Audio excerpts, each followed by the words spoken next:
안녕하세요. 테크크리에이터 꾸렌지 PD입니다. AMD의 라이젠 7 58256 모바일 프로세서를 탑재한 ASUS의 젠북 14 2022년 모델. 들고 다니면서 업무용이나 학업용으로 사용하기에 괜찮은 가성비가 좋은 노트북인데 장점과 단점을 꼼꼼하게 담은 리뷰 지금 바로 시작합니다.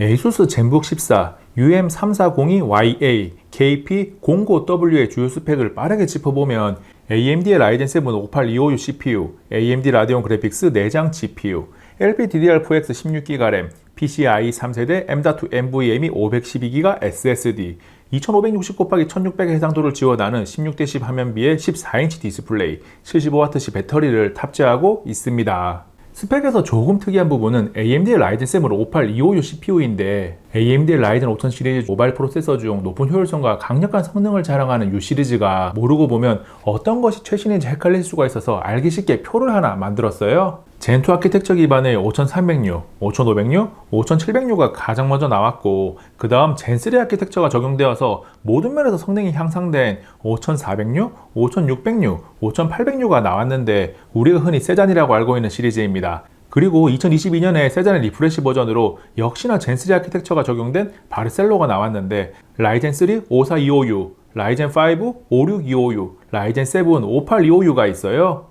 이 중에서 라이젠 7 58256가 이 노트북에 들어가 있는데 5800U와 비교해서 기본 및 맥스 클럭 0.1GHz가 증가했고 전력 사용 효율이 조금 좋아진 것으로 알려져 있습니다. 표신하게 확 차이 나는 부분은 없지만 가격이 비슷하다면 당연히 최신 프로세서가 좋아요. ASUS 젠북 14 UM3402YA KP09W는 2022년 6월 말 기준으로 120에서 130만원 정도의 기본 가격이 형성되어 있고 각종 프로모션 할인이나 카드 할인 등을 이용하면 100에서 110만원 정도에 구매하는 것도 가능합니다. 8코어 16스레드의 AMD 라이젠 7 58256 모바일 프로세서를 탑재한 ASUS의 젠북 14의 퍼포먼스를 살펴보겠습니다. 모든 테스트는 최고 해상도 2560x1600 최고 성능으로 설정해서 진행했어요. CPU의 인코딩 성능 테스트인 시네베치 R23은 싱글코어 1407점, 멀티코어 1267점이 나옵니다. 싱글코어 점수도 좋지만 8코어라서 멀티코어 점수도 상당히 훌륭해요. 3D마크는 파이어 스트라이크부터 보면 총점 3589점, 그래픽스 스코어 3888점, 피직스 스코어 21282점이 나오고 타임스파이는 총점 1421점, 그래픽스 스코어 1249점, CPU 스코어 6511점이 나옵니다. 별도의 외장 그래픽이 없이 내장 그래픽으로 돌아가는 노트북 중에는 그래픽 점수가 괜찮은 편이고 CPU 점수는 충분히 훌륭하죠. 이어서 스로틀링 없이 성능 유지가 잘 되는지를 3D마크 스트레스 테스트를 통해서 체크해보면 안정성이 타임스파이 스트레스 테스트 99.3%, 파이어 스트라이크 스트레스 테스트 98.7%를 기록합니다. 성능 유지는 스로틀링 없이 잘 돼요. 벤치마크보다 조금 더 직관적으로 성능을 확인할 수 있는 게임 테스트는 롤, 오버워치, 배틀그라운드를 대상으로 프레임의 변화, CPU와 GPU의 온도 변화를 체크했습니다. 가장 먼저 롤은 그래픽 설정 매우 높음으로 플레이했는데 평균 프레임이 120fps 이상을 꾸준하게 유지하면서 쾌적하게 게임을 즐길 수 있어요. 다만 GPU의 온도가 85도 내외, CPU의 온도가 90도를 살짝 넘어가면서 조금 높은 편입니다. 오버워치는 그래픽 설정 높음으로 플레이를 해보니 평균 프레임이 50fps 이상을 유지했고 그래픽 설정을 낮음으로 낮추니까 평균 프레임이 65fps 이상이 나와요. 최고 설정은 아니지만 게임을 즐기기에 무난한 수준은 됩니다. 이때 온도는 GPU가 85도 내외, CPU가 80도대 후반을 기록해요. 세 번째 게임 배틀그라운드는 그래픽 설정 매우 낮음, 렌더링 크기 90으로 테이그맵에서 플레이를 했는데 평균 프레임이 30fps를 조금 넘는 수준입니다. 내장 그래픽으로 할 만한 게임이 아니긴 하지만 내장 그래픽으로만 뽑아낸 프레임 치고는 제법 괜찮아요. 프레임 수치에 비해서 끊김 현상이나 버퍼링이 거의 없는 편이기도 합니다. 이때 CPU와 GPU 온도는 오버워치와 비슷하게 80도대예요.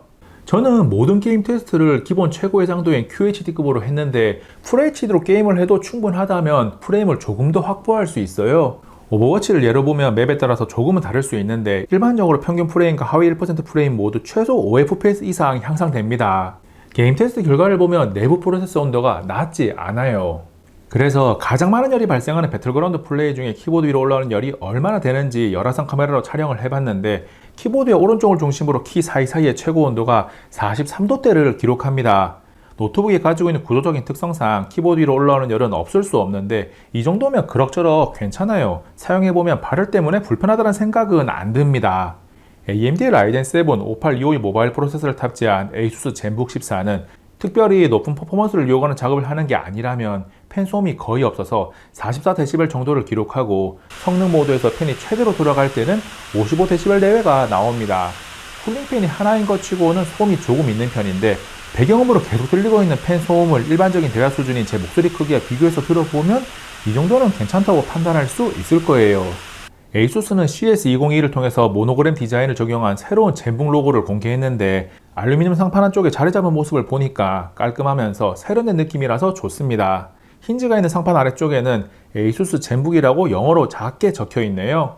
디자인적으로 조금 독특한 부분으로 힌지만 유광 처리를 했는데 나름 포인트가 되면서 괜찮아요. 그리고 180도 펼쳐지는 에르고리포트 힌지가 적용되어 있어서 조금이지만 더 편안하게 타이핑을 할 수 있는 각도를 만들어줍니다. 이 노트북의 크기는 가로 31.36cm, 세로 22.06cm로 14인치 노트북 중에서 작은 편에 속하고 가장 두꺼운 곳의 두께를 측정하면 1.744cm로 비교적 얇은 편입니다. 무게는 저울에 올려보면 1.35kg이 나오는데 절대적으로 가벼운 편이긴 하지만 경량 노트북 시장에서 1kg에서 1.1kg 정도 되는 제품들과 경쟁하기에는 약간의 아쉬움이 있어요. 물론 들고 다니면서 사용해보면 가방에 넣고 다니기에 크기나 무게 모두 부담스럽지 않고 언제 어디서나 편안하게 사용할 수 있는 휴대성을 가지고 있다고 평가할 수 있습니다.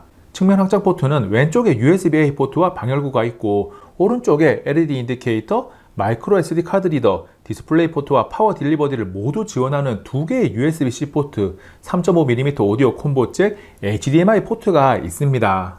측면에 이어 노트북을 뒤집어 사판을 보면 크지 않은 방열구가 보이고 디자인적으로 모서리가 그냥 각진 모습이 아니고 하판에서 측면으로 비스듬한 형태예요. 그리고 이 비스듬한 공간을 이용해서 측면 방열구가 있는 쪽에 방열구를 추가했고 아래쪽 모서리에는 좌우 한 개씩 스피커가 있습니다. 하판을 열어보면 한 개의 쿨링팬과 한 개의 히트파이프가 있고 배터리가 상당히 큰 면적을 차지하고 있어서 자세히 보니 용량이 9702mAh로 매우 커요.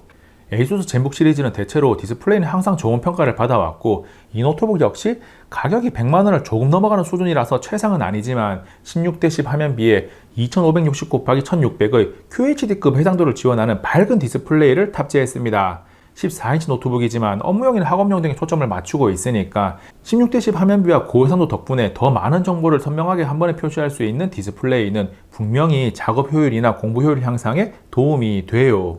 장비를 이용해서 측정해보면 색 재현율은 sRGB 97%, P3 75% 수준으로 노트북을 사용하기 위한 최소한의 기준을 갖췄는데 밝은 화면 덕분인지 영상을 보고 있으면 수치보다는 조금 더 좋다고 느껴집니다.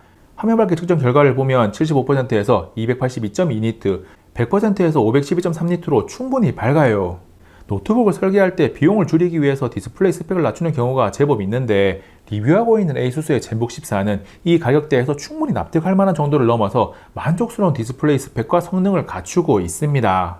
디스플레이 이어 키보드와 터치패드를 살펴보면 키보드가 숫자 키패드를 제외한 풀 사이즈로 들어가 있고 숫자 키패드는 터치패드에 들어가 있는 넘버패드 2.0을 통해서 사용할 수 있어요. 넘버패드 2.0 숫자 키패드를 사용할 일이 별로 없는 분들은 뭐 이렇게까지라는 생각이 드는 기능입니다. 하지만 작업을 하면서 숫자 키패드를 많이 써야 하는 분들은 처음에 써보면 키를 직접 누르는 것과 느낌이 다르다 보니까 어색한데 금방 적응이 가능하고 14인치 노트북에서 숫자 키패드를 자유롭게 사용할 수 있다는 것을 매력적으로 느낄 거예요.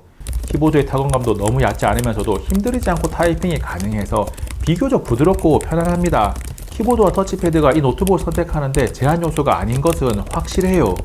요즘 노트북들의 스피커는 전체적으로 상향 평준화되어 가고 있고 이 녀석 역시 소리가 들을만 합니다. 영상을 보거나 게임을 하면서 소리 때문에 답답하다는 생각이 들지 않고 음질이 비교적 깔끔한 편이에요.